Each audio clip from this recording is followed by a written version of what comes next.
వాక్యములు ఏముంది ఇక్కడ? వాక్యములు ఏముంది? ఎక్కువ. ఏమని వ్రాయబడింది? భూమి మీద దేవుని కంటే ఎక్కువగా దేన్ని ప్రేమించాలి. ప్రేమించు, మంచిదే. ప్రేమ చూపు, అందరినీ సహకరించు, అందరి మీద జాలి చూపు, మంచిదే. కానీ ఆ ప్రేమ అనేది దేవుని కంటే ఎక్కువగా ఉండకూడదు. అక్కడనే వ్రాయబడింది కదా, మనం చెప్పాల్సిన అవసరం లేదు. దేవుని కంటే ఎక్కువగా దేన్ని ప్రేమించరాదు. ఎక్కువగా ప్రేమ అనేది ఉంటుంది. తల్లిదండ్రులకు కుమారుల మీద ఎంత ప్రేమ ఉంటుంది కదా, అబ్బా నాకు ఉందంటారు. తర్వాత భార్యలు భర్తలు భార్యలు ఏమంటారు? నా బంగారు ఉంటారు కదా. భర్తలు కూడా భార్యలు బంగారు కొండలు ఎన్నో అంటుంటారు కదా. కానీ ప్రేమచ్చు, మంచిదే. వాక్యము కూడా వద్దని చెప్పడం లేదు. కానీ దేవుని కంటే ఎక్కువగా దేన్ని మనము ప్రేమించాలి. సొంత మీ భార్య కానీ పిల్లలు కానీ, ఏందయ్యా నాకంటే ఎక్కువ, నా భార్య కంటే ఎక్కువ, అలా నా పిల్లల కంటే ఎక్కువ దేవుడు అనుకోవచ్చు. కానీ వాక్యం చెప్తుంది ఇక్కడ, దేవుని కంటే ఎక్కువగా దేన్ని ప్రేమించాలి. ఎక్కువగా ప్రేమ మీద ఉండొచ్చు, కానీ ఎక్కువైన ప్రేమ ఎవరి మీద ఉండకూడదు, దేవుని మీద తప్ప. ఆ విధంగా ఉన్నాయి కదా. అక్కడ ఏమని వ్రాయబడింది? వాడు నాకు పాత్రుడు. నా ఇష్టమయ్యా, నేను ప్రేమిస్తాను నా భార్య నా పిల్లలు, ఇవేం చెప్పడానికంటే వాక్యం చెప్తుంది, దేవుని కంటే ఎక్కువగా ప్రేమిస్తే వాడు దేవునిక రాజ్యమునకు కానీ దేవునికి బిడ్డ కానీ వాడు హక్కుదారుడు కాదన్నాడు. దేవుని రాజ్యానికి వారసుడు కాదు, హక్కుదారుడు కాదు. దేవుని బిడ్డకు కూడా వాడు దేవుని యొక్క కుమారుడు అనిపించుకోవడానికి, కుమార్తె అనిపించుకోవడానికి కూడా హక్కు లేదని వాక్యం చెప్తుంది ఇక్కడ. కాబట్టి మరి మనం జాగ్రత్తగా ఉండడానికి సిద్ధపడదాం. అయ్యో ఇది నా వాక్యము. నిజంగా నేను ఇంతవరకు నా భార్యని ప్రేమిస్తే కదా, ఎవరు లేరనుకున్నా, నా భార్య ప్రపంచం అనుకున్నా, ఇంతవరకు నా భర్త నాకు ప్రపంచం అనుకున్నా, ఇంతవరకు నా కుమారుడే నాకు ప్రపంచం అనుకున్నా, ఇంతవరకు నాకు ఆస్తి పాస్తి బంగారు కదా, వజ్రాలు వైద్యాలు, ఈ లోకము, ఈ పొలము, ఈ భూమి నేను కదా ఎక్కువ అనుకున్నా. కానీ అన్నిటికంటే దేవుణ్ణి ప్రేమించమనుంది కదా అని ఇప్పుడైనా మనం గ్రహించి కదా, మనం ప్రేమిస్తున్న వాటన్నిటికంటే ఎక్కువగా దేవుణ్ణి ప్రేమించడానికి మనం ఇక నుంచి ఈ వాక్యం ద్వారా సిద్ధపడదాం. అవిధంగా సిద్ధపడతారమ్మా? మంచిది. Thank you. మీ అందరికీ నిండు వందనాలు.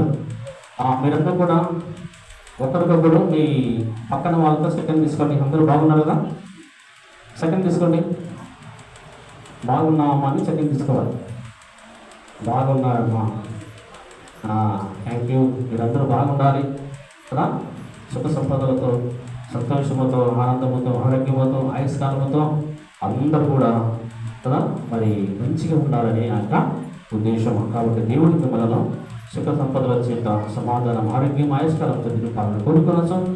ఈ వాక్య ధ్యానంలో నేను కొనసాగుతున్నాను. దేవుడి విడలారా, ప్రస్తుత గ్రంథంలో మనం చూస్తున్నాము, ఎక్కువగా మనము ఎవరిని ప్రేమించాలట? ఎవరిని ప్రేమించాలి?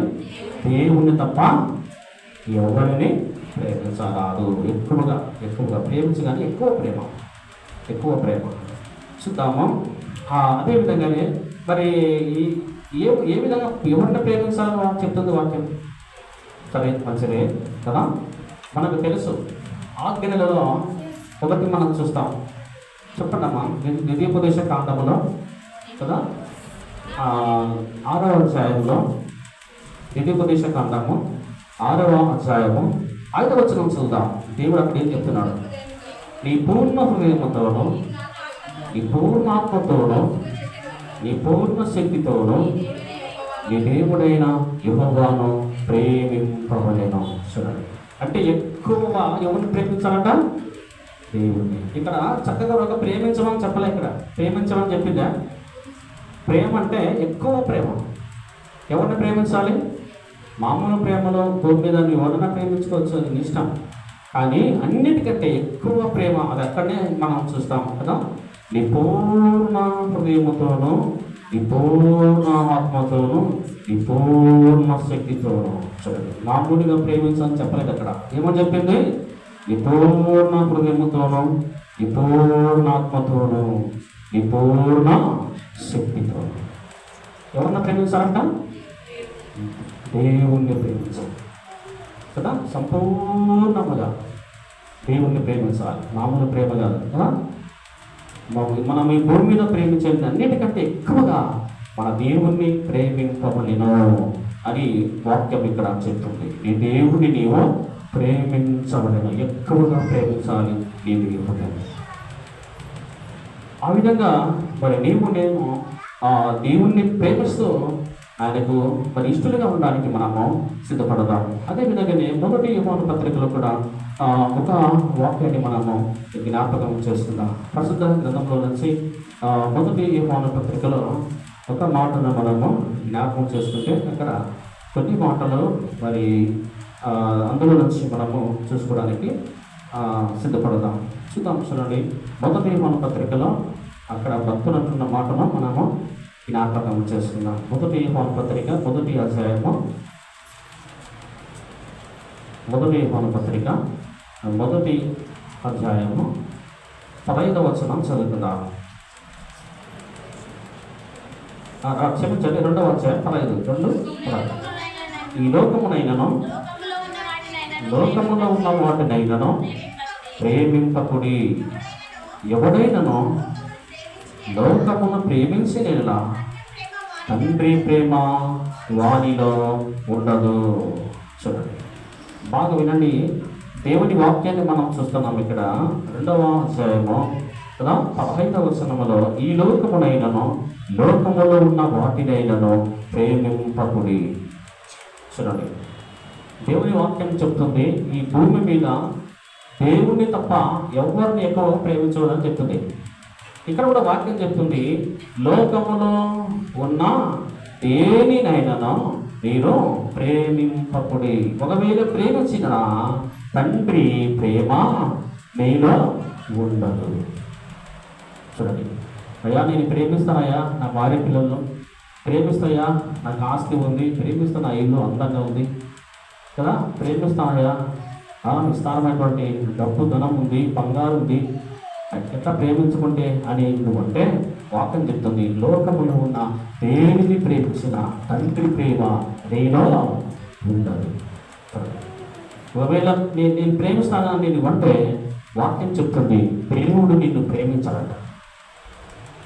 దేవుడు బిడ్డలారా, కాబట్టి లోకములో ఉన్నది దేనిని మనం ప్రేమించకుండా ఎక్కువగా మనం ఎవరిని ప్రేమించాలి? మరి దేవుణ్ణే ప్రేమించాలి. ఆ విధంగా ప్రేమిద్దామా? మళ్ళీ ప్రేమించడానికి మనం సిద్ధపడదామా? ఆ వాక్యం చెప్తుంది కదా యోహాను పత్రికలో, అక్కడ ఏమని రాయబడింది? దీంట్లో ఈ భూమి మీద దేవుని ప్రేమించకూడదు, దేవుని తప్పని రాయబడింది. తర్వాత ఎక్కువ ప్రేమ చూపు కానీ అన్నిటికంటే ఎక్కువగా మనం ఎవరిని ప్రేమించాలని మనం చదివామో మత్తయి సువార్తలో 10వ అధ్యాయంలో ఎవరిని ప్రేమించాలి? ఎక్కువగా దేవుణ్ణి ప్రేమించాలి. ఒకవేళ మీరు ప్రేమించకుంటే నాకు పాత్రుడు కాదు. ద్వితీయోపదేశ కాండము మనం చదివాము 6వ అధ్యాయం 5వ వచనం. అక్కడ ఏం చదివాము? పూర్ణ హృదయముతో, పూర్ణాత్మతో, పూర్ణ శక్తితో ఏం చేయాలట? దేవుణ్ణి ప్రేమించు. ఆ విధంగా మనము దేవుణ్ణి ప్రేమిద్దాం, ఎవరిని కాదు కదా. చూద్దాం, ఒకవేళ దేవుణ్ణి ప్రేమించకుండా ఈ భూమి మీద ఇష్టం వచ్చిన దాన్ని ప్రేమించి దేవుడు చెప్పినట్టు జీవించకుండా లోకములో ఉన్న దాన్ని ప్రేమిస్తే, మనకిష్టమైన వాటిని మనం ప్రేమిస్తే మనకు వచ్చేటువంటి సమస్య ఏంటో పరిశుద్ధ గ్రంథంలో మనం చూద్దాం. వాక్యం చెప్తుంది, నాకంటే ఎక్కువగా మీరు దేన్ని ప్రేమించకూడదని వాక్యం చెప్తుంది. కానీ నా ఇష్టము నేను ఎవరైనా ప్రేమించుకుంటా, నా ఇష్టం అని నువ్వంటే అలాంటి వారికి వచ్చేటువంటి సమస్యలు ఏంటో పరిశుద్ధ గ్రంథంలో కొంతమందిని మనం ఉదాహరణగా తీసుకుంటాం. మొట్టమొదటిగా దేవుని వాక్యాన్ని మనం చూద్దాం. ఆది కాండము, దేవుని యొక్క పరిశుద్ధ గ్రంథంలో నుంచి ఆది కాండములో 19వ అధ్యాయములో, ఆది కాండము 19వ అధ్యాయము 17వ వచనం చదువుదామా? 17వ వచనం.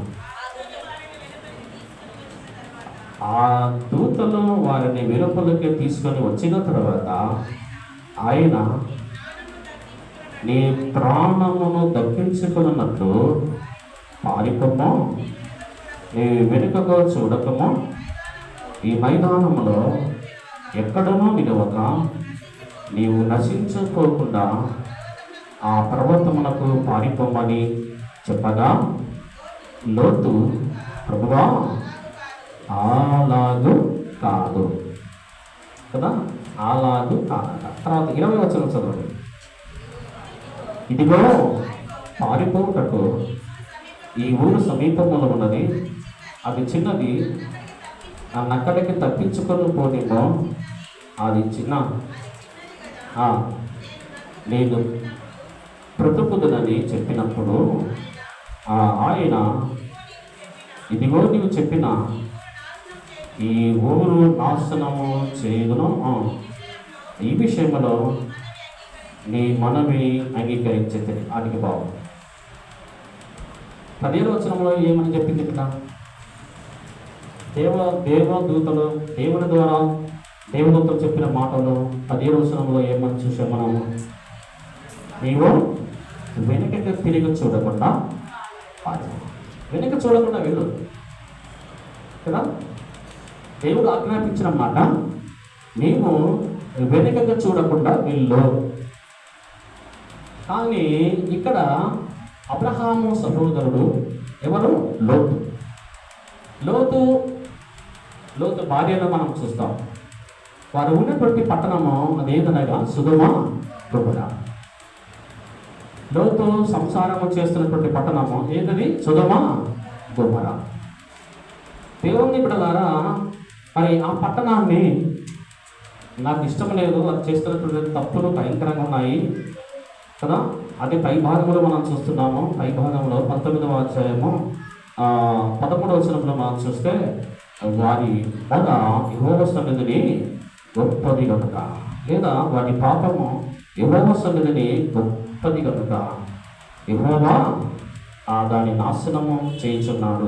13వ వచనంలో మనం చూస్తాం. 19, 13 వచనంలో సన్నిధిలో చూడండి, మేము చదువు, మేము ఈ చోటు నాశనం చేయవచ్చి తిని వారిని గురించి మొర యెహోవా సన్నిధిని గొప్పదాయను గనుక దాని నాశనము చేయుటకు యెహోవా మమ్మను పంపించనని చెప్పగా, అక్కడ వెళ్ళి లోతుతో అంటున్న మాటలో దేవుని దూతలు, ఈ పట్టణమును నాశనము చేయడానికి దేవుడు మమ్మల్ని పంపించాడు. ఎందుకంటే వారు చేస్తున్నటువంటి పాపము బహు ఘోరమైనది అని మనం చూస్తాం. వారు చేస్తున్న పాపము బహు ఘోరమైనదని కూడా మనం చూస్తాం. చూడండి దేవుడులారా, అది ఎక్కడ మనం చూస్తామంటే 20వ వచనంలో చూస్తాం. 18, 20 వచనంలో వాటి పాపము బహు ఘోరమైనది. 18వ అధ్యాయము 20వ వచనంలో సొదొమ గొమొర్రా యొక్క పాపము బహు ఘోరమైనది. చూడండి 18, 20 వచనంలో మనం చూస్తాం. వారు చేస్తున్న పాపము దేవుని దృష్టికి భారమైనందున దేవుడు ఏం చేశాడన్నా, ఈ పట్టణము ఉండకూడదని దూతలు పంపించి ఆ పట్టణమును నాశనం చేయాలని పంపించాడు. పంపించినప్పుడు ఆ దూతలు ఎవరితో ఉంటున్నాయి ఆ మాటలు? ఆ ఇంట్లో ఎవరింటికి వెళ్ళారు? ఎక్కడికి వెళ్ళారు? సొదొమ గొమొర్రాలో లోతు ఉన్నటువంటి ఇంటికి వెళ్ళారు కదా. వెళ్ళి వారితో ఈ యొక్క దూతలు ఏమన్నాయి? ఈ పట్టణమును నాశనం చేయడానికి వచ్చాము అని పై భాగంలో మనం చూస్తే 17వ వచనంలో మనం చూస్తాము. మేము చెప్పినట్టు వినాలి. అదేవిధంగా ఈ పట్టణం నుండి బయటికి వెళ్ళేటప్పుడు వెనుకగా తిరగ చూడకుండా పోవాలి కదా. చూడండి, సొదొమ గొమొర్రా పట్టణము విశాలమైన ప్రాంతం, మంచి భూమి, సారవంతమైనటువంటి పట్టణము కదా. లోతు కోరుకున్న పట్టణం ఇది మంచిగా ఉంది, అందమైన నగరం అని లోకంలో దాన్ని ఆశించి ఈ లోతు ఆ పట్టణాన్ని కోరుకున్నాడు. అందంగా ఉంది, కానీ దానిలో ఏముంది? పాపము ఉంది. అది కూడా మనం అనుకుంటాం, నా పొలం బాగుంది, మంచి నేల, మంచిగా పంటలు పండుతుందని ఏం చేస్తాం మనము? మన పొలాన్ని ఆశిస్తాం కదా. చక్కగా పండుతుంది ఈ ప్రాంతం, ఆ ఊరు, అది మన ఊరిని, మన పొలాన్ని అన్నీ ఆశిస్తాం. కానీ ఎక్కువగా మనము ఎవరిని ప్రేమించాలి ఈ భూమి మీద? దేవుణ్ణి తప్ప ఎవరిని ప్రేమించకూడదని ఏ మాసవట్లో చదివాం కదా. లోకములో ఉన్న వాటినైనాను ప్రేమింపకూడదు. కానీ వీళ్ళు ఏం చేశారంటే, వెనుకకు తిరుగు చూడకుండా మనం వెళ్ళాలి, ఈ పట్టణము పాపము చేసిన పట్టణము అని చెప్పినప్పుడు ఆ మాట వారు వినకుండా ఏం చేశారు? చదువుతాం. వెనుక తిరుగు చూడకుండా పోవాలి అని చెప్పింది కదా, దూతలు చెప్పాయి కదా. మరి ఏం చేశారు? 26 వచ్చిన 19-26 వచ్చిన. అయితే లోతు భార్య అతని వెనుక నుండి తిరిగి చూచి ఉప్పు స్తంభమాయె. చూడాలి, దాన్ని పని చేయండి. దేవుని వాక్యాన్ని మనం చూస్తాము. లోతు భార్య వెనుక తిరగ చూడకుండా వెళ్ళు. లోతు కుటుంబానికి ఆజ్ఞాపించిన మాట వెనుకకి తిరగకూడదు. వెనుక వైపు తిరగకుండా ఏం చేయాలి? సాగిపోవాలి అన్నప్పుడు లోతు భార్య, అయ్యో ఈ పట్టణము అందమైన పట్టణం, మంచి ఆస్తి ఉంది, భూములు ఉన్నాయి కదా, ఇంత మంచి పట్టణాన్ని, ఇంత ఆస్తిని విడిచి ఎక్కడికి వెళ్ళాలి అని లోతు భార్య ఏం చేసింది? తన ఉన్నటువంటి తన ఆస్తిని ఆశించి ఆ ఆస్తి వైపు, ఆ పట్టణం వైపు, తనకున్నటువంటి ఆ ఇంటి వైపు ఏం చేసిందామె? చూసి ఆశించింది. అది వాక్యం చెప్తుంది, లోకమునైనను లోకములో ఉన్న వాటినైనను దేనిని ప్రేమించద్దని. కానీ దేవుడు చెప్తున్నాడు, ఆ పట్టణంలో అందరూ కూడా శపితమైన వారు, పాపము చేసిన వారు, అలాంటి వారు ఉంటే కదా మంచిది కాదు, వారు అంతా చెడిపోతారని గ్రహించి దేవుడు దాన్ని నాశనం చేయాలనుకుంటే ఆమె ఏం చేసింది? దేవుని మాట వినకుండా కదా ఆ పట్టణమును, ఆ ఆస్తిని, వరకున్నటువంటి సంపదను ఆశించి ముందుకు సాగిపోకుండా వెనుక వైపు తిరిగి చూసి ఏమైందట? ఉప్పు స్తంభమాయె. దేవుని బిడ్డలారా, మనము ఈ లోకములో దేన్ని ప్రేమించరాదు. లోతు భార్య దేన్ని ప్రేమించింది? తన పట్టణంలో ఉన్నటువంటి తన ఆస్తిపాస్తులను, తన పట్టణంలో ఉన్నటువంటి తన సంపదను ఆమె ఆశించింది, ప్రేమించింది. ఆ విధంగా ఆ ప్రేమ అనేది చివరికి ఎక్కడికి వెళ్ళింది? తన జీవితానికి శాపము కొని తెచ్చుకుంది. ఉప్పు స్తంభమైన ఉప్పు స్తంభం శపించబడింది. కాబట్టి వాక్యం చెప్తుంది, నాకంటే ఎక్కువగా దేన్ని ప్రేమించినను వాడు నాకు పాత్రుడు కాదు. భార్యనైనా నాకు భయపడింది కదా, భార్యనైనాను, తర్వాత కుమారునైనాను, కుమార్తెనైనాను నాకంటే ఎక్కువగా ప్రేమిస్తే వాడు నాకు పాత్రుడు కాదు. కానీ మరి ఎవరిని ప్రేమించింది? తన పిల్లలు, తన కుటుంబాన్ని, తన ఆస్తిని కదా, తన పట్టణమును ఆమె చూసి వెనుక తిరిగి చూసి దాన్ని ఆశించింది, దాన్ని ప్రేమించింది. ఇంత మంచి పట్టణాన్ని, ఇంత ఆస్తి, ఇంత సంపదను విడిచి ఎక్కడ వెళ్ళాలి నేను?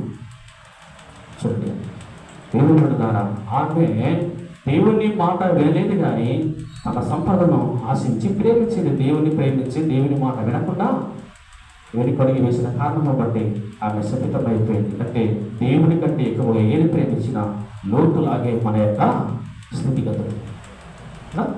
దేవుని కంటే ఎక్కువగా మన ఆస్తిని కానీ, సంపాదన కానీ, దేన్ని ప్రేమించిన మన స్థితిగతులు ఏమైపోతాయి? నాశనమే, వినాశనానికి గుర్తులు. అంత తప్ప మనం ఏది కూడా సంపాదించుకోలేమని వాక్యం చెప్తున్నది. కనుక లోకమునైనను లోకములో ఉన్నవి వీటిని ప్రేమించరా. తర్వాత ఇది మనము జ్ఞాపకం చేసుకున్నాం. రెండవదిగా ఇంకొక వ్యక్తిని జ్ఞాపకం చేసుకుందాం. అదే ప్రసిద్ధ గ్రంథంలో ఆదికాండము 37వ అధ్యాయము జ్ఞాపకం చేసుకుందాం. ఆదికాండము 37వ అధ్యాయములో చదువుదాం. 3వ వచనం చదువుకుందాం. 3-4 వచనం. 37, 3-4 చదువు.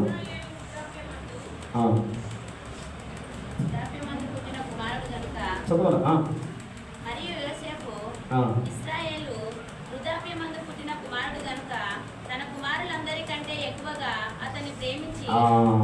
బాగా విందాం. 37వ అధ్యాయములో 3-4 వచనాల్లో దేవుని వాక్యాన్ని మనం చూస్తే, మరియు యోసేపు ఇశ్రాయేలు వృద్ధాపమందు పుట్టిన కుమారుడు కనుక తన కుమారులందరికంటే ఎక్కువగా అతన్ని ప్రేమించి చిన్నటి మాట వినండి. దేవుని వాక్యాన్ని ఇక్కడ మనం చూస్తున్నాము. వృద్ధాపమందు పుట్టాడట. ఏమంటాడు?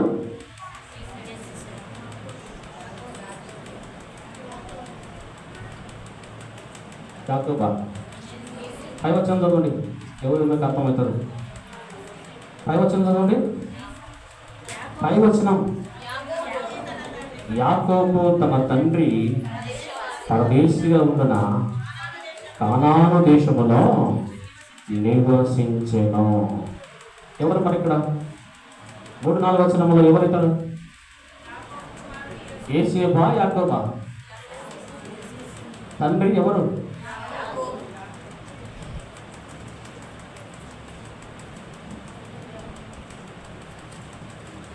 ప్రస్తుత గ్రంథంలో మనం చూస్తున్నాము. మళ్ళీ చదువుదాం. 3వ వచనం మళ్ళీ చదవండి. మరియు యోసేపు ఇశ్రాయేలు వృద్ధాపమందు పుట్టిన కుమారుడు కనుక అతని కుమారులందరికంటే ఎక్కువగా అతన్ని ప్రేమించి అతని కొరకు విచిత్రమైన నిలువుటంగి పుట్టించెను. చదవండి. అతని సహోదరులు తమ తండ్రి అతనిని తమ అందరికంటే ఎక్కువగా ప్రేమించుట చూచినప్పుడు వారు అతని మీద పగపట్టి 4-5 వచనం. యోసేపు ఒక కళ్ళ కని తన సహోదరులతో అది తెలియజేయగా వారు అతని మీద మరీ పగ పట్టిరి. దేవుని బిడ్డలారా, ఇక్కడ ఎవరితాడు? యోసేపు. ఎవరు? యోసేపు.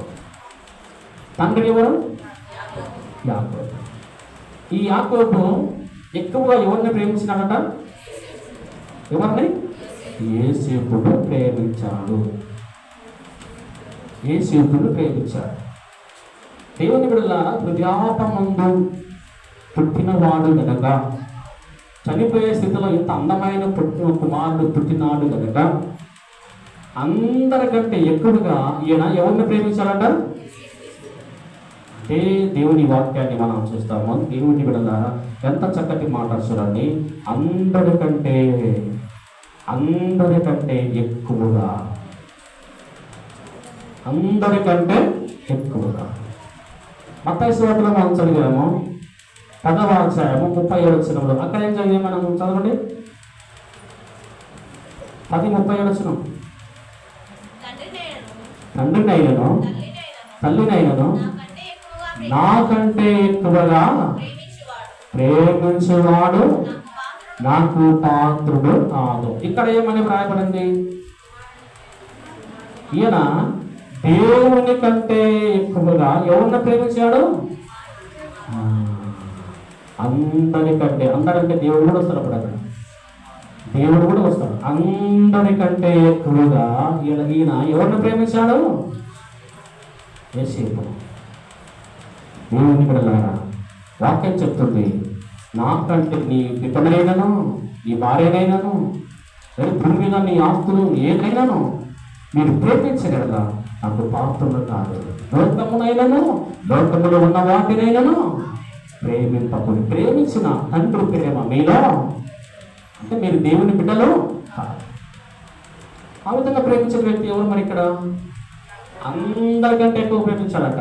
చివరికి దేవుని కంటే ఎక్కువగా ఎవరిని ప్రేమించాడు? తన బిడ్డని. మనం కూడా అదే పని చేస్తుంటాం కదా. వాడు ఏ పనైనా చేయని చాలా మంచిగా నా కొడుకు అంటాం. తప్పుడు అడుగు చేసినా కదా, అలాంటి పనులు చేసినా, ఏ విధంగా ఉన్నా కూడా అయ్యా నా కొడుకు మంచిగా అంటాడు కదా. చూడండి, దేవుడు మన పరిస్థితులు ఏ విధంగా ఉంటారు. మరి వాక్యం చెప్తుంది, ఒకవేళ ప్రేమిస్తారు. ఎందుకంటే భారంతో కన్నావు, కష్టపడి కన్నావు కాబట్టి, నీ పిల్లలు కాబట్టి ప్రేమించు. కానీ దేవుని కంటే ఎక్కువగా మనం ఏం చేయండి? ప్రేమించాలి. ప్రేమించమని దేవుడు చెప్తుంది, కానీ దేవుని కంటే ఎక్కువగా మనము భూమి మీద ఎవరిని ఎక్కువగా ప్రేమించరాదు.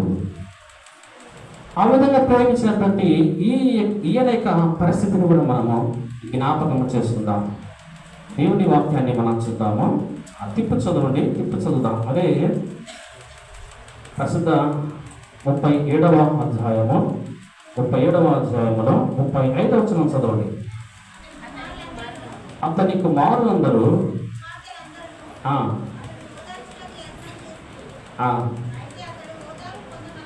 అయితే అతడు ఓదార్పు పొందనలాగా నేను అంగలార్చుచు మృతుల లోకమునకు నా కుమారుని ఎదురుకు వెళ్ళదని చెప్పి అతని తండ్రి అతని కోసము ఏడ్చాను. చూడండి బాగుందండి. అంటే వాళ్ళు ఏం చేశారు? ఈ అన్నదమ్ములు ఏం చేశారు? యేసేపుడు తండ్రికి ఏం చెప్పారు? చంపేసామని చెప్పారు. ఎందుకు ఇక్కడ చదివాం కదా మనము, ఎక్కువగా ప్రేమించి ఆడని వారి అన్నదమ్ములు ఏం చేసినట్ట, మేము ఎంతమంది అన్నదమ్ములు కదా, మనందరినీ ప్రేమించవచ్చు కదా, వీడొక్కడే ముఖ్యమా అని ఏం చేశారంటే అక్కడ ఏమైనా రావేది పగపట్టారు. ఆయన మీద పగపట్టి ఏం చేశారు వారి అన్నలు? ఆయనను ఎవరికో డబ్బులు కమ్మివేసి తండ్రి దగ్గరకు వచ్చి ఏం చెప్పారు? చంపేశాము అని చెప్పారన్నమాట. మరి ఏం చెప్పారు?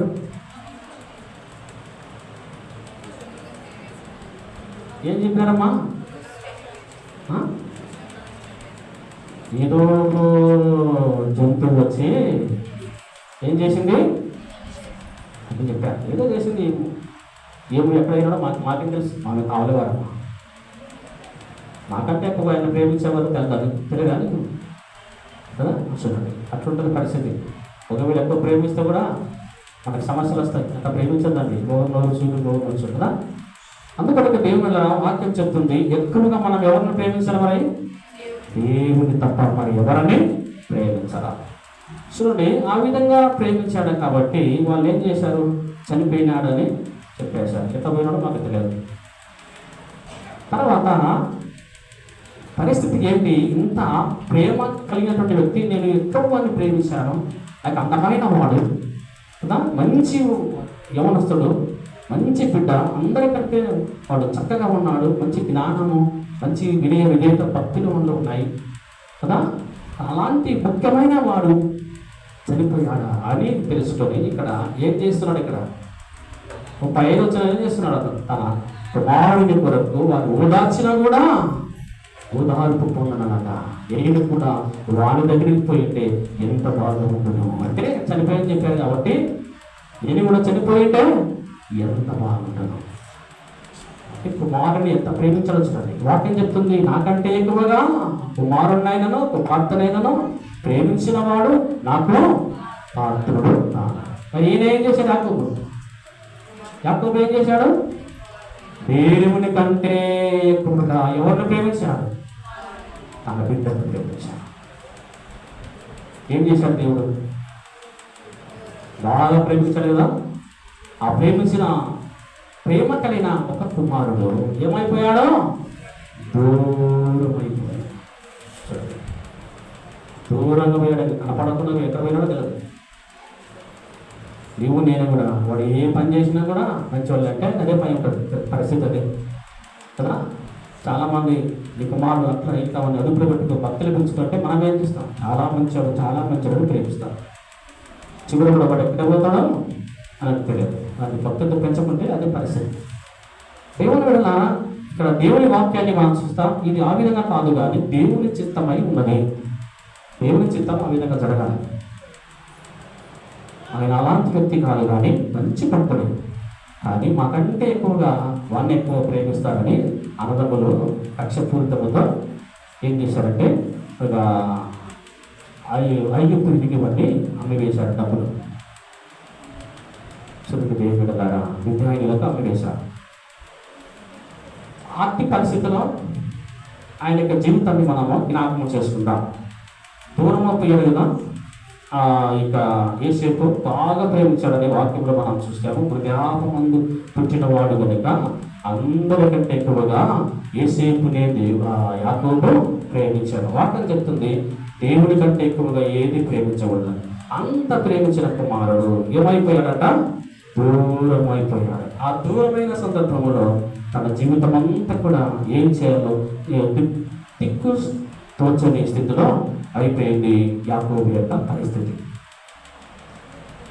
దూరం అయిన తర్వాత తన యొక్క కుమారుని కొరకు అతను ఏం చేస్తున్నాడు చూడండి, పైభాగం చదవండి. 34 వచ్చిన యాకోబు తన బట్టలు చెప్పుకొని తన నడుమున గోనపట్ట కట్టుకొని అనేక దినములు తన కుమారుని నిమిత్తమై అంగలార్చుచుండెను. ఏం చేస్తున్నాడట? అంగలార్చుచుండెను. చూడండి దేవుడు పడినారా, యాకోబు ఏం చేస్తున్నాడట? దూరమైపోయినటువంటి తన యొక్క కుమారుని కొరకు అంగలారుస్తున్నాడు. పరిస్థితి ఎట్లా ఉంచున్నాడు? ఎక్కువగా మనం ఏది ప్రేమిస్తామో అది మనకు దక్కదు కదా. మీరు అనుకున్న మనం ఎక్కువగా ఏది ప్రేమిస్తామో అది మన దగ్గర ఉండదు. యాకోబు కూడా ఎక్కువగా ఎవరిని ప్రేమించాడు? యోసేపుని ప్రేమించాడు. యోసేపు దక్కలే ఆయన తండ్రికి దక్కలేదే. చివరికి చనిపోయినా కూడా స్వాస్థ్యం లేకుండా అయిపోయింది. ఎవరు? యోసేపు. ఈయన స్వాస్థ్యము ఎక్కడ? ఐగుప్తు తండ్రి దగ్గర. చూడండి ఎంత ఘోరమైన దుస్థితి. దేవుని బిడ్డలారా, నీవు నేను మనమందరము కూడా ఏది ఎక్కువగా ప్రేమిస్తే అది మనకు దక్కదు. చివరిగా మనము దుఃఖపడి బాధపడక ఏమీ ఉండదు. నేను కూడా నా విషయంలో నేనే చెప్తాను, నేను ఎక్కువగా ఏది ప్రేమిస్తే అది దక్కదు. నేనే కూడా నా విషయం నేనే చెప్తాను. నేను ఏ విషయం అంటే రాజశేఖర్ రెడ్డి మీద ప్రేమ ఎక్కువ ఉన్నది. వైఎస్ రాజశేఖర్ రెడ్డి ఆయన చనిపోయినాడు అన్నప్పుడు అంటే ఇంత ప్రేమ అంత ప్రేమ ఆయన నిన్ను చూడలే, ఆయన నన్ను చూడాను, కానీ ప్రేమ. చనిపోయినప్పుడు ఆయన చనిపోలేదు అనుకున్నాను. చనిపోడు అని చెప్పినాను. చనిపోడు ఎలా చనిపోడు అనుకున్నాను. అని ఎంతమంది చనిపోయినాడంటే లేదు, బ్రతికినాడు అని చూసా. చివరికి దేవుని కూడా అడుగుతున్నా, లేదు ఆయన చనిపోయినాడు వార్త వచ్చింది. చూడండి, ఎక్కువగా మనము ఏది ప్రేమిస్తే అది మనకు దక్కదు, ఖచ్చితంగా దక్కదు. ఏది కూడా మనకు దక్కదు. అందుకొరకు యాకోబు కూడా అంతమంది కుమారులు ఉన్నారు కదా, అందరిని ప్రేమించచ్చు కదా. మనం ఎవరిని ప్రేమించాడు? అందరికంటే ఎక్కువ ఎవరిని ప్రేమించాడు? ఎవరిని? యేసేపు దక్కినాడా? ఎక్కడికి వెళ్ళాడు తెలియదు. చూడండి ఎంత ఘోరమైన పరిస్థితి.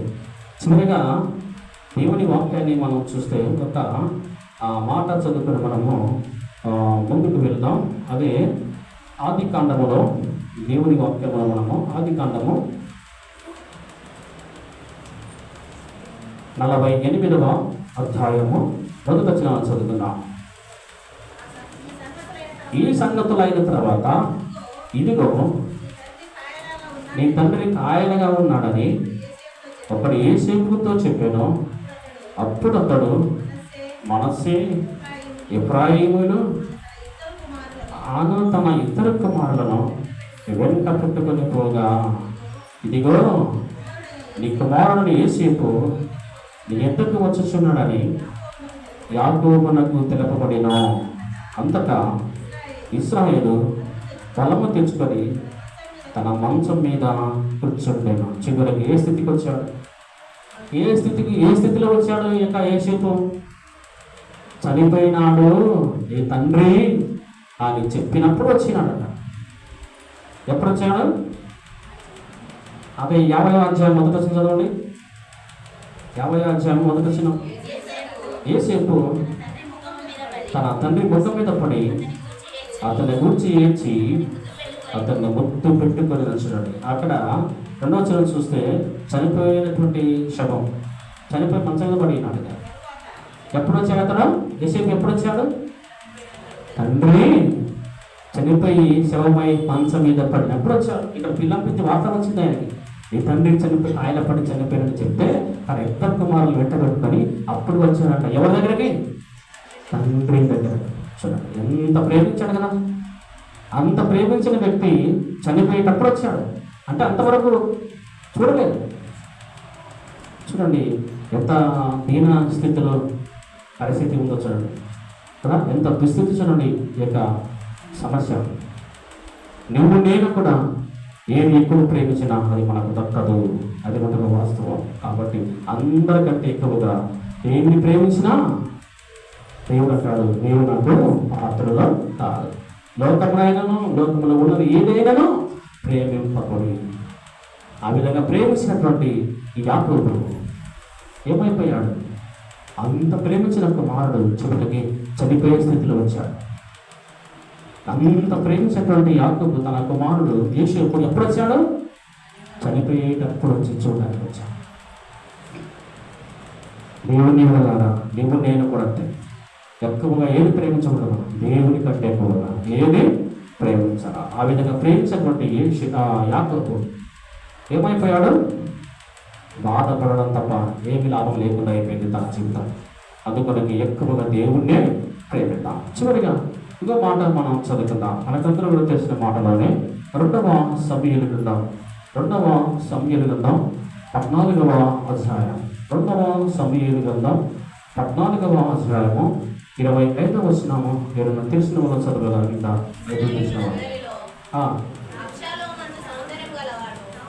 దేవుని వాక్యాన్ని మనం ఇక్కడ చూస్తున్నాము. ఇక్కడ ఇతను ఎవరనగా దావీదు కుమారుడైన అబ్షాలోము. చదవడమ్మా. ఇశ్రాయేలందరిలో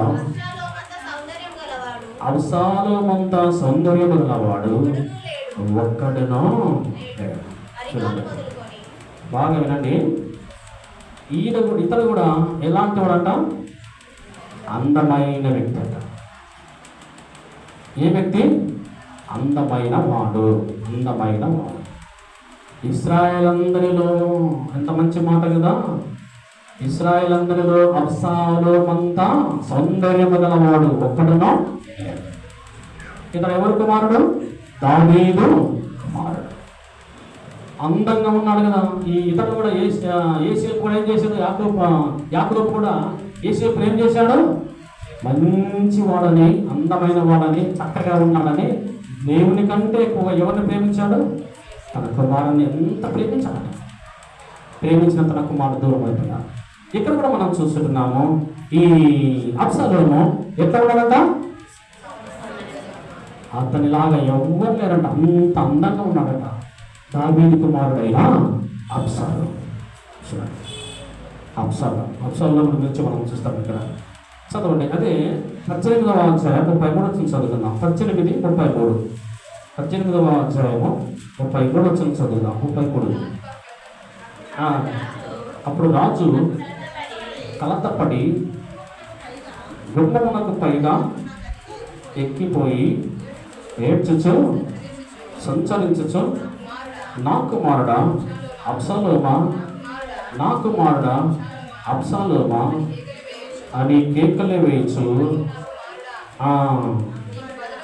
నీకు బదులుగా నేను చనిపోయినలా అంత బాగుండును. ఎందుకు ఆ మాట అన్నాడంటే 14వ అధ్యాయం 1వ వచనం చదవండి. 14వ అధ్యాయం 1వ వచనంలో రాజు అబ్షాలోము మీద ప్రాణము పెట్టుకున్నంత ప్రేమించాడు.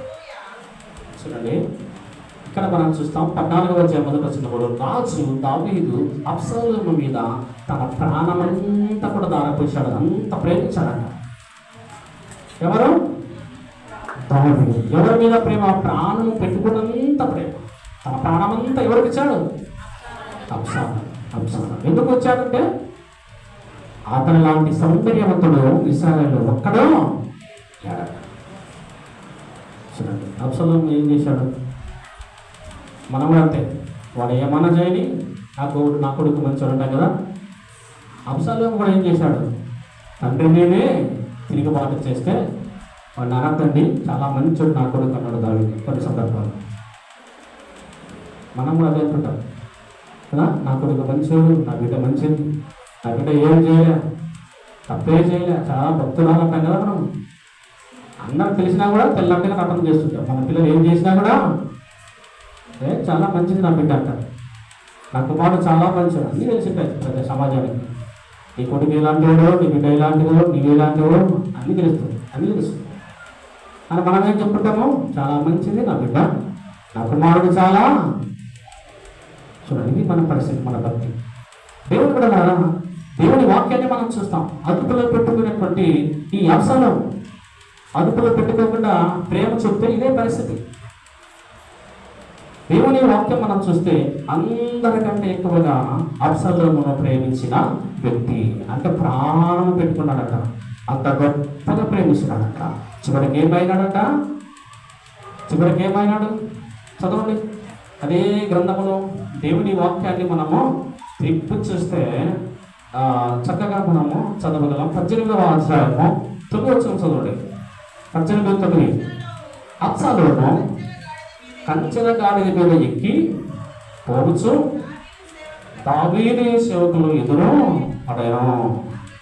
ఆ కంచెల గాడిద యొక్క గొప్ప మస్తకి వృక్షం యొక్క చిక్కు కప్పల క్రిందికి పోయినప్పుడు అతని తల చెట్టుకు తగులుకొనినందున అతడు ఎత్తపడి ఆకాశమునకును భూమునికి మధ్యన వేలాడుచుండగా అతని క్రిందనున్న కంచెల గాడిద సాగిపోయినప్పుడు ఏం జరిగింది? 14వ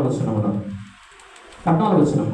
యోవాబు, నీవు చేయి వరకు నేను కాచికొని ఉందునా అని చెప్పి 3 బాణముల చేత పట్టుకొని పోయి మస్తకి వృక్షమున వేలాడుచు ఇంకా నా ప్రాణముతోనున్న అబ్షాలోము యొక్క గుండెకు గురి పెట్టి తన ఆయుధములను మోగివారు 10 మంది చుట్టుకొని ఉండగా అబ్షాలోమును కొట్టి చంపెను. బాగా వినండమ్మా. ఇక్కడ యోవాబు అంటే దావీదు సైనికుడు ఏం చేశారంటే, ఈ అబ్షాలోము దావీదునే చంపాలి, దావీదుకి కుదిరి రాజు రావాలనే సందర్భంలో కదా ఆ విధంగా తరుముతూ వ్యతిరేకంగా జీవిస్తుండగా వీడు చనిపోకుంటే దావీదుకి నష్టమే, దేవుని పిల్లలకి నష్టమే. ఇలాంటి వాడు ఎట్లా అని గ్రహించినటువంటి యోవాబు ఏం చేశాడు కదా, వాడు గాడిద మీద పడుతుంటే వాడిని ఎంతకు చదివాం కదా మనము, ఇంతకు మనం చదివాం కదా ఆయన ఎలాంటి వాడని. 14వ అధ్యాయములో 25వ వచనములో అతని వెంట్రుకలు ఎట్లున్నాయంట, 26వ వచనములో తన వెంట్రుకలు భారముగా ఉన్నందున ఏటేటా అతడు వాటిని కత్తిరించినప్పుడల్లా వాటి ఎత్తు రాజు తునికిని బట్టి 200 తులముల అయ్యేను. చూడండి, అతని తల వెంట్రుకల నుంచే రాయబడింది అక్కడ. అంత భారంగా ఉన్నాయి, అంటే పెద్దగా ఉన్నాయి, అంత గొప్పగా ఉన్నాయంట. అంటే లేడీస్ కూడా ఉన్నాయి లేదా అలా వెంట్రుకలు అంత గొప్పగా ఉన్నాయంట. ఎవరికి? అబ్షాలోము. అంత అందమైన వాడు. ఆ వెంట్రుకలు ఏమయ్యాయి? తాకపోతుంటే ఆ ముళ్ళ పొదకు, ఆ చెట్టు కొమ్మకు ఆ వెంట్రుకలు వేలాడుకొని చిక్కుకున్నాయంట. అట్లా విరలాడుచున్నాడు యొక్క చెట్టు కొమ్మలకు తగులుకోవడం వల్ల ఆ యొక్క వెంట్రుకలు. ఆ గాడిద వెళ్ళిపోతుంది. ఆయన ఏం చేస్తున్నాడు? భూమికి మధ్యన వేలాడుచున్నాడు, ఆ పని అలాడుచున్నాడు. అప్పుడు దావీదు సైనికుడు యోవాబు వచ్చి తండ్రి మీదే తిరగబడుతున్నాడు. చంపకుండా ప్రయోజనం లేదు, ఎంత చెప్పిన వినడం లేదు. కాబట్టి ఇలాంటి వాడు ఇదే సమయం అని చూసి ఏం చేశాడంట, బాణము గురి తన గుండెకు గురి పెట్టగా అది తగిలి వాడు చచ్చాడు. అప్పుడు తండ్రికి హాని చేయడానికి వచ్చినా కూడా, తండ్రి మీద తిరగబడినా కూడా అంత ప్రేమ చూడండి. అదే అక్కడ మనం చూస్తాం. 18వ అధ్యాయము 33వ వచనములు. అప్పుడు రాజు బహు కలతపడి తన కుమారుడు చనిపోయిన తర్వాత ఏం చేసినాడ? పైగా ఉన్న గదికి ఎక్కిపోయి ఏడ్చుచు సంతరించుచు నా కుమారుడు అబ్షాలోమా అని కేకలు వేయచ్చు, అయ్యో నా కుమారుడా నీకు బదులుగా నేను చనిపోయినా ఎంత బాగుండను, నా కుమార అవసరమా, నా కుమారుడు అని ఏడ్చునేమో అని ఏడ్చిన. చనిపోయడానికి వచ్చిన కుమారుడు కదా, చంపడానికి వచ్చిన కుమారుడు నా కుమారుడు చనిపోయాడా శత్రుల్లో చేతులను గ్రహించే తన యొక్క కుమారుని యొక్క వార్త చూడగానే ఏమయ్యాడు? గుండెలు బాదుకొనొచ్చు. నా కుమారుడు ఎంత ప్రేమించాల్సినాడు. తండ్రిని చంపడానికి వచ్చాడు. తండ్రికి వ్యతిరేకంగా రాజుగాడని తిరగబడిన వ్యక్తి. కానీ దావీదు అంత గొప్ప భక్తుడు దేవుని కంటే ఎక్కువగా ఎవరిని ప్రేమించాడు? అబ్షాలోమును. ఎందుకు ప్రేమించాడు? అందమైన వాడు, కుమారుల అందరిలో వీడే అందమైన వాడని. చూడండి, అంత గొప్ప రాజు, అంత గొప్ప భక్తుడు, దావీదు లాంటి భక్తుడు ఎవరు లేరు. అలాంటి గొప్ప భక్తుడు దేవుని కంటే ఎక్కువగా ఎవరిని ప్రేమించాడట? ప్రాణము పెట్టుకున్నంతగా అబ్షాలోమును ప్రేమించిన దావీదు. ఎంత ప్రేమించాడో అంత ప్రేమించిన కుమారుడు దక్కలేదు. పరిస్థితి చూడండి, బాగా వినండి. మనం అనుకుంటాం, మనం ఏం చేస్తాము? దేవుణ్ణి చూడం. మన పిల్లలే ఎక్కువ చూస్తుంటే ఎప్పుడు చూడం. పొద్దున లేస్తే మనం ఏం చేస్తాం? పిల్లల మొక్కం చూస్తే ఈరోజు ఏమో డబ్బులు దొరుకుతాయి అనుకుంటాం కదా. బైబిల్ మొక్కం చూడరు, ప్రార్థన మొక్కం చూడరు. కానీ లేచిన వెంటనే ఎవరి మొక్కం చూస్తారు? పిల్లల మొక్కం చూస్తారు. భార్యలైతే భర్త మొక్కం చూస్తారు కదా. నా భర్త మొక్కం చూస్తే ఈరోజు డబ్బులు దొరుకుతాయి. అది అట్లా ఉంటుంది మన పరిస్థితి. అందుకొరకు దేవుని బిడ్డలారా, మనం ఎక్కువగా ఎవరిని ప్రేమించాలి? మరి దేవుణ్ణి ప్రేమించాలి. ఎక్కువగా కుమారుడిని ప్రేమించిన దావీదు ఆ ప్రేమకు బదులుగా మరణమును రుచి చూసిన తండ్రి దావీదు.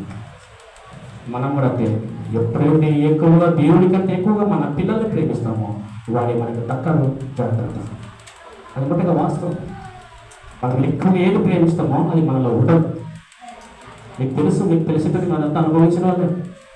మీరేమో అసామాన్యులు కాదు కదా, అంత జ్ఞానవంతులే. మీకు అన్నీ తెలుసు. ఏది ప్రేమిస్తారో దక్కదో మీకు అంతా తెలుసు. కాబట్టి దేవుని బిడ్డలారా, అసలు గ్రంథంలో మనం చూస్తున్నాము, దేవుని కంటే ఎక్కువగా మనము దేవుణ్ణి ప్రేమిస్తున్నాము. ఇక్కడ కూడా మనం చూస్తున్నాము, దేవుని కంటే ఎక్కువగా తన కుమారుని అబ్షాలోమును ప్రేమించాడు దావీదు. ఆ కుమారుడు తనకు దక్కకుండా ఏమైపోయాడు? చచ్చిపోయాడు. చివరికి ఎంత బాధపడ్డాడు. ఎంత ప్రేమించిన నా కుమారుడు చనిపోయాడే. నీకు బదులుగా నేను చనిపోయింటే ఎంత బాగుంటాను. చూడండి, చివరికి ఏమన్నాడు అంటే, నీ కుమారుడు ఒక్కడు చనిపోతే నువ్వు ఎంత బాధపడుతున్నావు. ఇన్ని వేల మంది చనిపోతే నీ కుమారునికి బదులుగా ఇంతమంది చనిపోతే నీకు సంతోషమా? ఈ మాట ఎవరన్నారు? యోవాబు. నీ మీద కొట్టడానికి వచ్చిన కుమారుడు, నేను తనడానికి వచ్చిన కుమారుడు, నేను చంపడానికి వచ్చిన కుమారుడే చనిపోతే ఇంత బాధపడ్డావే. నీ కొరకు ప్రాణం ఇవ్వడానికి సిద్ధపడుతున్నాం, మేము చనిపోతే నీకు మంచిదా? ఈ మాట ఎవరన్నారు? యోవాబు. అప్పుడు తెలుసుకొని అట్లా నాకు గ్రహించి వచ్చి రాజనగరం నుంచి దిగి వచ్చి వారు చెప్పినప్పుడు భోజనం చేసి అన్నం తిని దేవుని వైపు తిరిగాడు రాజైన దావీదు. కాబట్టి మరి దేవుని బిడ్డలారా, నీవు మనమందరం కూడా దేవుని కంటే ఎక్కువగా మనం ఏది ప్రేమించినా అది మనకు దక్కదని ఖచ్చితంగా మనం గ్రహించేటువంటి విషయాలు. అందరికంటే ఎక్కువ అంత గొప్ప భక్తుడు దావీదు. అందరికంటే దేవుడి కంటే ఎక్కువ ఎవరిని ప్రేమించాడు? తన కుమారుడైన అబ్షాలోము. చివరికి ఒక మాట చెప్పి నేను దేవుని వాక్యాన్ని ముగించేస్తాను. యెహెజ్కేలు గ్రంథం, ప్రస్తుత గ్రంథంలో యెహెజ్కేలు గ్రంథం 24వ అధ్యాయం. యెహెజ్కేలు గ్రంథం 24వ అధ్యాయము 15 నుంచి 18 వచనాలు చదువుకుందాం. మరి యెహోవా నాకు ప్రత్యక్షమై ఇలాగూ సెలవిచ్చెను, నరపుత్రుడా, నీ కన్నులకు ఇంపైన దానిని నీ యొద్ద నుండి ఒక దెబ్బతో తీసివేయబోతున్నాను. నీవు వందనార్చవద్దు, ఏడవద్దు, నీ కన్నీళ్లు విడవద్దు. మృతులకై విలాపము చేయగా నిశ్శబ్దముగా నిట్టూర్పుడుము నీ శిలువ కుశలములను ధరించుకొని పాదరక్షలు తొడుకొనవలెను. నీ తొడులు మూసుకొనవద్దు, నీ జనుల ఆహారము భుజింపవద్దు. ఉదయం ముందు జనులను నేను ప్రకటించి తిని సాయంకాలమున నా భార్య చనిపోగా ఆయన నాకు ఆజ్ఞాపించినట్లు మరుసటి ఉదయమున నేను చేసి తిని. బాగా వినండి, ప్రస్తుత గ్రంథంలో మనం చూస్తున్నాం ఇక్కడ, దేవుని బిడ్డలారా, నీ కన్నులకు నరపుత్రుడా, 16వ వచనములో, నరపుత్రుడా నీ కన్నులకు ఇంపైన దానిని నీ యొద్ద నుండి ఒక దెబ్బతో తీసివేయబోచున్నాను. ఇక్కడ బాగా వినాలి మనము, నీ కన్నులకు ఇంపైనది, నీ కన్నులకు ఇంపైన దానిని ఒక దెబ్బతో నీ యొద్ద నుండి నేను తీసివేయబోచున్నాను. అంటే ఆయన కన్నులకు ఇంపైనది దేవుని వాక్యము కాదు, పరిశుద్ధ గ్రంథము కాదు, దేవుడు కాదు. ఈయన ఎవరు? ప్రవక్త అయినటువంటి యెహెజ్కేలు. బాగా వినండి అమ్మా, ఇతను మామూలు వ్యక్తి కాదు, గొప్ప ప్రవక్త, యెహెజ్కేలు ప్రవక్త. ఈ గొప్ప ప్రవక్త దేవుని కంటే ఎక్కువగా ఎవరిని ప్రేమించాడు? తన భార్యను ప్రేమించాడు. ఇంపుగా ఉన్నది నా భార్య, నా కన్నులకు నా భార్య చక్కగా ఉంది అని, నా కన్నులకు నా భార్య చక్కగా ఉందని దేవుణ్ణి ప్రేమించకుండా యెహెజ్కేలు ఏం చేసినాడట? తన భార్యనే ఎక్కువగా ప్రేమించాడు. అందుకొరకు దేవుడు అంటున్నాడు, నరపుత్రుడా నీ కన్నులకు ఇంపైన దానిని ఒక దెబ్బతో నేను తీసివేయబోచున్నాను. బాగా వినండి, మరి దేవుని వాక్యం బాగా వినడం. మనం కూడా ఏం చేస్తుంటాం? భార్యే నా లోకం అంటారు కదా, భర్తనే నా లోకం. ఓటుకి ఇలాంటి భార్య ఉండలేదు, కానీ చాలామంది అయితే చాలా నాటకాలు చేస్తుంటారు. అబ్బాయి అబ్బో తండ్రి, నేను చూస్తుంటాను కదా సమాజంలో కదా, ఇవి చూస్తే నాకు అసలు నాకే విసుకొస్తుంది. చాలామంది భార్య భర్తల యొక్క పరిస్థితి నిజంగా ఉండొచ్చు, మంచిదే, ప్రేమ అనేది ఉండొచ్చు, కానీ అంత మళ్ళీ వద్దు. కానీ ఎక్కువగా ఎవరిని ప్రేమించాలి మనము? దేవుణ్ణి ప్రేమించాలి. ఎవరిని ప్రేమించాలి? దేవుణ్ణి ప్రేమించాలి. నీ భార్య కంటే, వాక్యం చదివాం కదా, మత్తయి సువార్త 10వ అధ్యాయము 37వ వచనములో, నీ భార్యనైనను, నీ భర్తనైనను, నీ కుమారునైనా, నీ కుమార్తెనైనను నాకంటే ఎక్కువగా దేన్ని ప్రేమించిన వాడు నాకు పాత్రుడు కాదు. యెహెజ్కేలు ప్రవక్త ఎవరిని ప్రేమించాడు? మరి తన కన్నులకు ఇంపుగా ఉందని దేవుని విడిచి తన భార్యనే ఎక్కువగా ప్రేమించాడు. అప్పుడు నీ కన్నులకు ఇంపైన దానిని ఒక దెబ్బతో నీ భార్యను నేను నీలో నుంచి వేరు చేస్తూ ఉన్నా, చంపివేస్తున్నా. ఏందయ్యా, నేను ఇంత గొప్ప సేవ చేశాను, ఇంత కష్టపడ్డాను, నాకు అందమైన భార్యను చంపేస్తావా అన్నాడు యెహెజ్కేలు? అనలే. తప్పు చేశాను, నిజంగా నీకంటే ఒక నా భార్యను ప్రేమించాను, నువ్వు చేయాల్సింది మంచిదే దేవా, నేను తప్పు చేశాను కదా, నీవు నాకు ఇంపైనటువంటి దేవుడు, కానీ నా భార్య నాకు ఇంపైనది, నా భార్య అందమైంది కదా, నేను ప్రేమించాను. ఆ విధంగా కూడా యెహెజ్కేలు ఏమనకుండా ఏమైపోయాడు? మౌనముగా ఉండిపోయాను. ఏమన్నాడా? మనమైతే ఏం చేస్తాం? కొట్టాలు పెట్టుకుంటాం కదా. ఈరోజు దేవుడితో మాట్లాడినాడు, నాకు కళ వచ్చింది, రేపు పొద్దున నా భార్య చనిపోతుంది, కళ వచ్చింది అని మనకు కళ వచ్చి అంత కళ వస్తే మనం ఏం చేస్తాం? చాలామంది కళ వస్తుంటాయి కదా, ఈరోజు నా భార్య చనిపోయి కళ వచ్చింది తప్ప పూజ లేకుండా అన్నం తినకుండా ఉంటాం కదా, ఉంటామా? కళ వస్తుంది ఎవరి పని, నాకు కూడా వస్తుంటే అలాంటివి అందరికి వస్తుంటాయి మామూలే. ఏం చేస్తాం మనముగా? రేపు మనం అన్నం తినాం కదా, అబ్బో అన్నం తిన్నాం, నా భార్య చనిపోతే కళ వచ్చింది, ఎంత చేయాలంటాం కదా. కానీ ఈయన యెహెజ్కేలు భార్య నీ భార్యనే నేను చంపుతానని చెప్పినా కూడా యెహెజ్కేలు మౌనంగా ఉన్నాడు, ఏమంటాడు? ఏమనకుండా నేను చంపేస్తాను, ఉపవాసం ఉండద్దు కదా, జనులు ఆహారం పెట్టాను, నువ్వు తినద్దు, నువ్వు చేసే తప్పు అని చెప్పినప్పుడు హెజ్కేలు మౌనంగా ఉండి, చూడండి భార్య చనిపోయిందట, ఏం చేశాడు చదువుండి 24 అధ్యాయము 18 వచనములో ఉదయం ముందు జనులకు నేను ప్రకటించి తిని సాయంత్రమున నా భార్య చనిపోగా ఆయన నాకు ఆజ్ఞాపించినట్లు మరుసటి ఉదయమున నేను చేసి తిని, ఉదయమున నా భార్య చనిపోయింది, సవారీ చేసి సాయంకాలమున మళ్ళీ నేను సువార్తకి బయలుదేరి తిని. చూడండి, ఉదయమున నేను సువార్త ప్రకటించాడు, సమాధి చేసినట్టు, సాయంకాలమున దేవుడు చెప్పినట్టు మళ్ళీ బయలుదేరాడు సేవకుడు. భార్య చనిపోయిందని ఉపవాసం ఉన్నాడా? భార్య చనిపోయిందని ప్రార్థన బంద్ చేసినాడా? భార్య చనిపోయిందని సేవ ఆపినాడా? ఆపలేదు. ఆమె సమ్మతం చేశాడు, గుండె మూట కట్టుకొని స్వార్థకి బయలుదేరినట్టు మనము హెజ్కేలు ప్రవర్తన చూస్తున్నాం. చూడండి, దేవుడి వెళ్ళారా, భార్య చనిపోగా సాయంకాలం తన భార్య చనిపోగా ఆయన తనకు ఆజ్ఞాపించినట్టు మరుసటి ఉదయమున నేను చేసింది. మళ్ళీ ఇంకొక దినము భార్యను సమాధి చేసి మళ్ళీ ఉదయమున ఎక్కడికి వెళ్ళాడు? ప్రవచనాలు చెప్పడానికి బయలుదేరాడు హెజ్కేలు కదా. చూడండి, దేవుడి వాక్యాన్ని మనం చూస్తున్నాం.